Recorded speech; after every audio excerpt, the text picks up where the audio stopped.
আসসালামু আলাইকুম। আমাদের ঈশ্বরপুরগঞ্জ পূর্ণভবা নদীর খুব ভয়াবহ অবস্থা।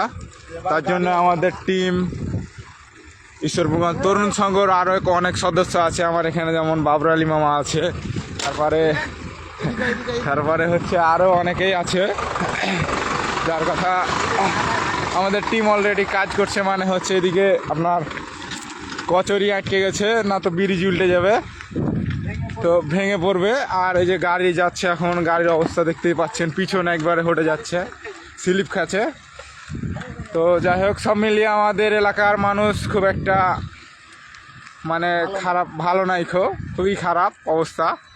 আপনারা দেখতে পাচ্ছেন যে নদীর অবস্থা কীরকম ভয়াবহ। কালকে আসছিল পানি মানে অল্প, আর আজকে একবারে ব্রিজে ঠেকে গেছে, গাড়িও যাওয়া আসা চলাচল করতে পারছে না।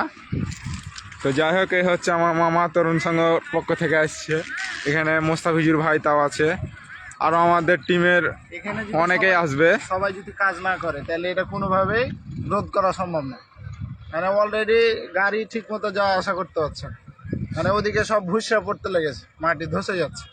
এখন যতটুকু পারা যায় সবাইকে আমি ডাকছি, অবশ্যই সবাই যেন কাজে একসাথে করে। এলাকাবাসীর উদ্দেশ্যে কিছু বলে। এলাকাবাসী সবাই খালি দেখে, কোনো কাজে না, খালি কথাই কয়। ঘাট কমিটির তো একটা কাউকে দেখা যায় না, ঘাট কমিটি খালি পিকনিক খাওয়ার ধান্দা ওদের। গাড়ি তো সরকে চলে গেছে, লোকজন দেখছে, দেখে যদি শান্তি মিলে। কচুরি 2-1 করে টাইম করে ফেললে কি সমস্যা? কচুরির অবস্থা দেখতে পাচ্ছেন আপনারা, খুবই মানে খারাপ, মানে শোচনীয় অবস্থা। মানে কচুরিটাতে মানে চাপ দিয়ে ধরে রাখছে। এখন এই যে এভাবে যদি চাপ দিয়ে থাকে তাহলে তো ব্রিজটা তো থাকবে না, ভেঙে যাবে, উল্টে যাবে। আর এমনিতে ব্রিজের এই যে এখানে দেখতে পাচ্ছেন খুঁটি অলরেডি একটা নাই, ভেঙে গেছে। আরও এটা সোজা ছিল, এটা অলরেডি হয়ে গেছে। এখন দেখা যায় আল্লাহ ভরসা কি হয়। আমাদের তরুণ সংঘ টিম আমাদের সবাই আসছে এখানে, যে আমার সদ্যীয় বড় ভাই মোস্তাফিজুর রহমান মাহফুজ ভাই আমাদের চলে আসছে অলরেডি। আমাদের টিমের আরও অনেকে এখন আসছে, মানে সবাইকে গ্রুপে নক দেওয়া ডাকা হয়েছে।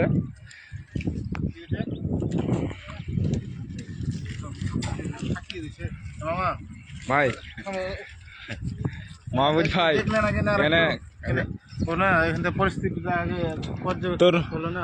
তরুণ সংঘের উদ্যোগে মানে ছেলেপিলাকে একটু ইশারা ইঙ্গিত দাও এদিকে। হ্যাঁ,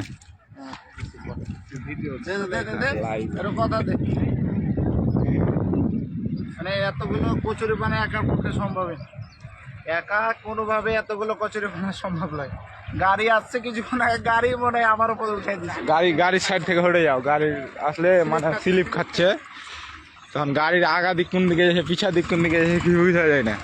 দেখো কি অবস্থা, দেখো পিছন দিকে দেখবে যে স্লিপ খাচ্ছে। এই যে গাড়িটা যাচ্ছে তখন আপনারা দেখিয়েন, মানে আসতে অল্প অল্প ভাই, টাকা স্লিপ খাইছে, আসতে দেখে ভাই ধরে থাকে। এই চাকাটা দেখিয়েন আপনারা কোন সাইডে যাবে।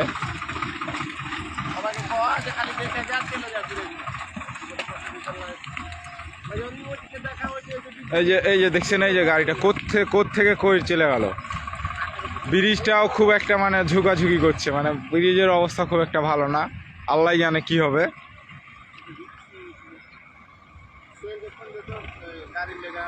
এই নদীর অবস্থা এখানে সবাই দেখছে, কিন্তু কেউ মানে আগে আসছে না ব্রিজটা সংস্কার করার জন্য।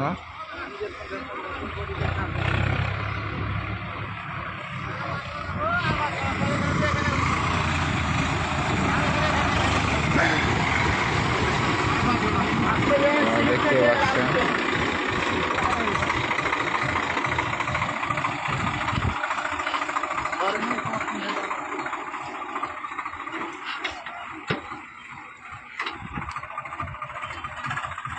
আল্লাহ কি হবে তো আল্লাহ জানে।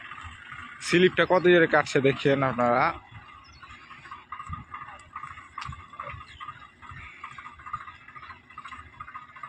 এটা পার হয়ে গেল আস্তে আস্তে, ড্রাইভার দক্ষ আছে তো।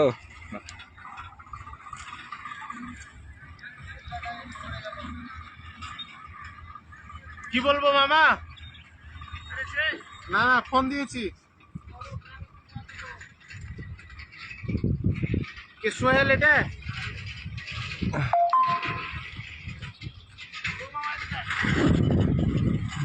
মামা আমি চলে যাবো গো। তাই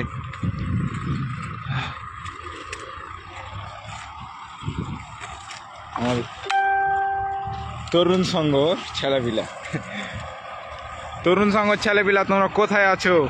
তাড়াতাড়ি তোমরা আমাদের ঈশ্বরগঞ্জ বিলকুজাইন ঘাট, গাড়ি এলো আমার পালা। গাড়ি আসুক সরকুক সমস্যা নাই, খাও আল্লাহ বাঁচিয়ে দিবে।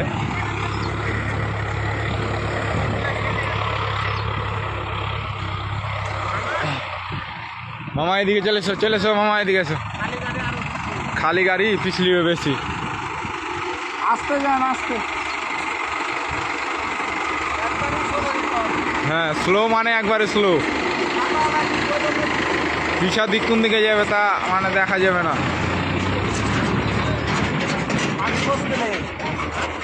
মাটি বসতে লেগেছে মানে এই যে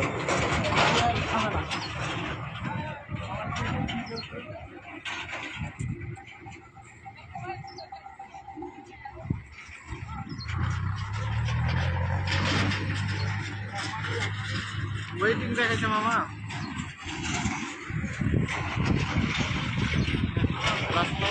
ওই মামা কোনটা গাড়ি আছে ভাই? ওই যে কথা বলেন তো সোহেল ভাই, কোনটা গাড়ি আছে? আমি বাবর লোকমানের বেটা, বসে আছে আপনার লেগ হাটে। আমার পা কেটে গো। হ্যাঁ কাটলে কি করবে এখন? চল আছে।